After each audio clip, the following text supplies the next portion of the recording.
So, how are we going to use it? Probably the same way we use television. We're going to abuse it. We're going to exploit it. We're going to make it the basis of a wave of crime we have never known the likes of which before. We are going to take this thing that might be useful, and because we are ignorant, we will destroy it. And the mere fact that we are scientific enough to invent it does not mean that we are moral enough not to abuse it. So somewhere there is the skill to do and the ignorance to do wrong. These things have become very important in the study of the mental life of the human being. So we have now these different things to consider, and one man not long ago observed in the press that in all probabilities the school system can only educate up to the grammar school, and after the grammar school, schools have practically nothing to give. Because the moment you get beyond the very simple facts of life, you'll get into interpretations which force to vicious misuse. We go into a school, the high school, the college, and the university, not because we are primarily concerned with the good of humanity, but because we are primarily concerned with the advancement of personal career. And selfishness is really the end of integrity on almost every level of human function. So we are now on the verge of trying to find out a little more about how the mind can help us in this extremity. The mind gradually evolves in this body. It is very often limited by heredity. It is limited by lack of opportunity. It is limited by economic conditions, social conditions, political piracies of one kind or another. But it is here to help us to grow.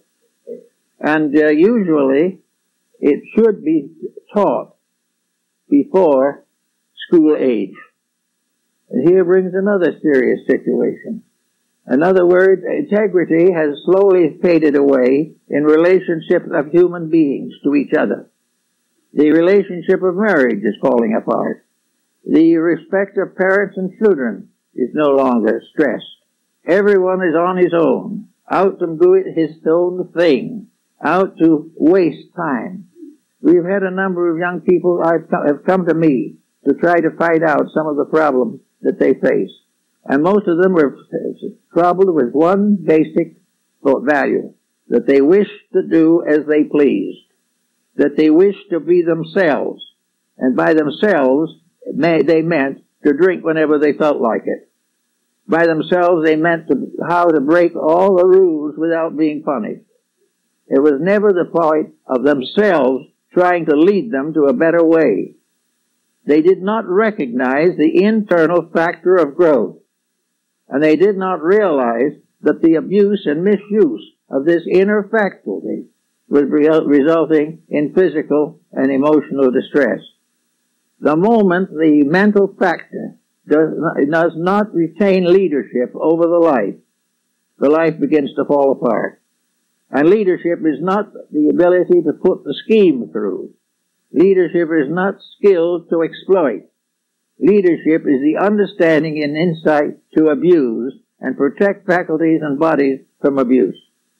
The moment the mind abuses the physical body, problems start. It becomes the same thing as a country falling under a dictator. This dictator, with only one point in mind, his own advantage, is represented in the body by the determination to do what we please, regardless of whether it is right or wrong. We then expect the body to cooperate. The body will never cooperate with that which is wrong, because it has no experience of wrong ever being right. But it continues to struggle against the pressures of misuse. The result is continuous breakdown, continuous corruption, and continuous failure of the body to cooperate. Little by little, we gradually destroy the power of the mind to lead the body. And when this power is lost, we come into serious problems. And so we may say with some of the Oriental peoples, what is the mind? Is it some little nodule somewhere in the compound of human being that has a kind of skill, power, or energy an inevitable resource to lead the rest? I think the answer to this is that in all the kingdoms of nature, there are experiences. Minerals have experience, although we probably don't know what it is, never will know. But we did know once. Animals have experience. Plants have experience. And they have the experience of natural things, and they have the experience of man-made corruption of nature. Nature knows what's wrong with us long before we find it out. Nature also realizes the care with which we will avoid doing the right thing. So through the development of the individual, through the cycles of rebirth, through the processes of evolution, there is an internal integrity built up within us. There is a center in which all useful knowledge is preserved. There is a reference bank. There is something which is available but seldom called upon. There is the experience of the past to lead to the future. This experience has nothing to do with the fulfillment of our personal desires, except perhaps to expose their futility. But this experience is down to thousands of years of evolution. We have gradually come to know what can be done and what cannot be done, and what we should be thinking instead of what we are thinking.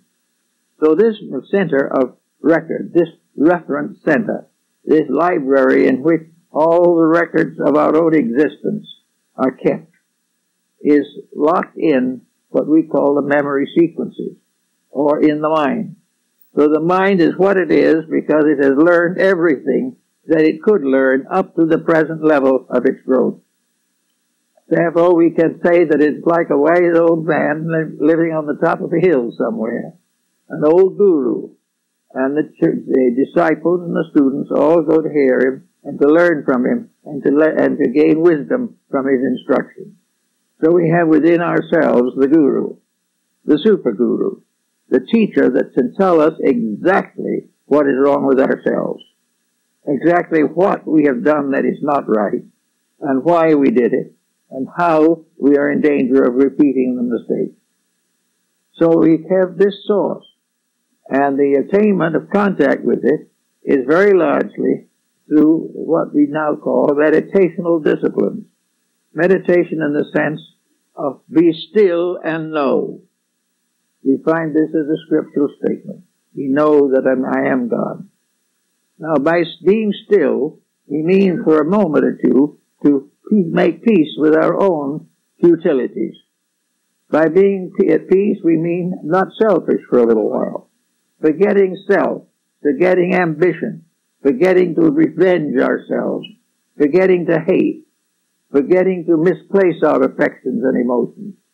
In other words, to let the inside out, you've got to quiet down the outside.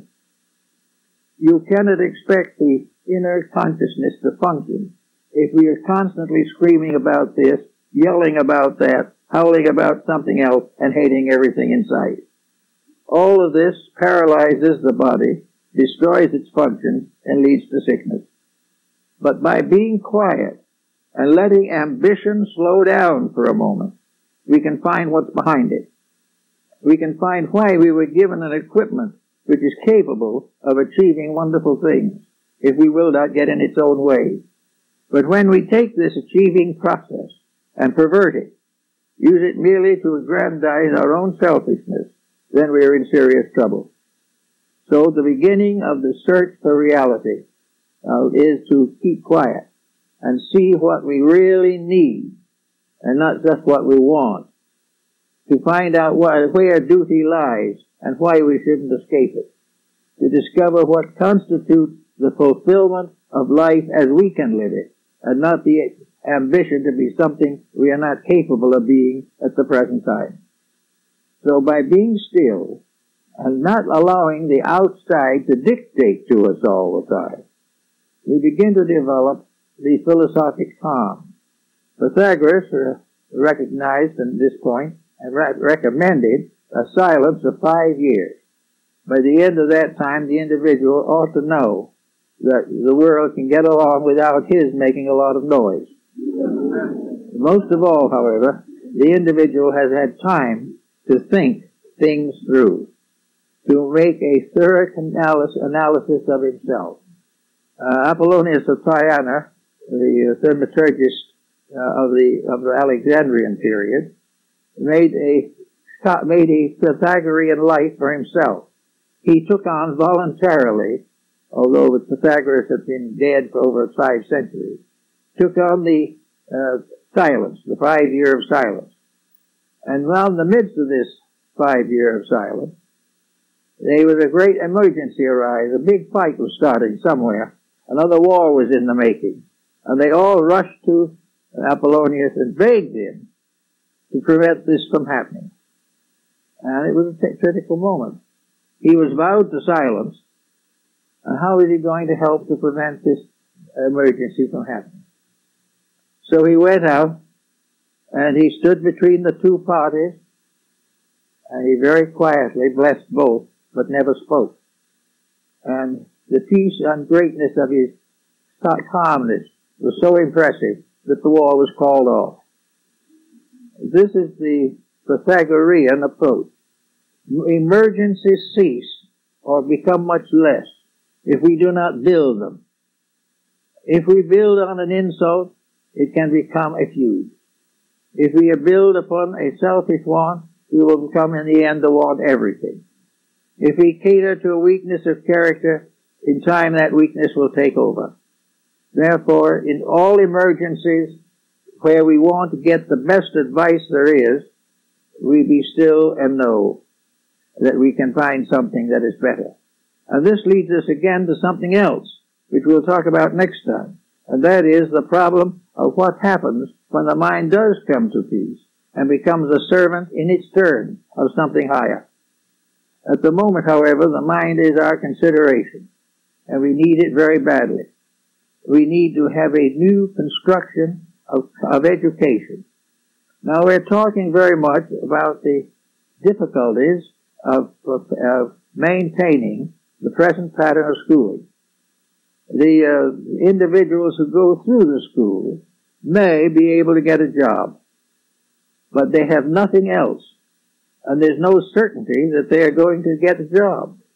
Because if computerization and other inventions develop as rapidly as they are at the present time, no amount of schooling can save the individual from ultimately being unemployed. It is going to be a very difficult thing to fit this all together. But the real thing is that if average persons understand the possibility of a full and happy life without dominating someone else, we are very much on the way towards security. It is not necessary that every human being must go to become a professional, a politician, lawyer, or doctor. It isn't necessary that we have a position in which we are opulent sufficiently so that we can dominate financially other people.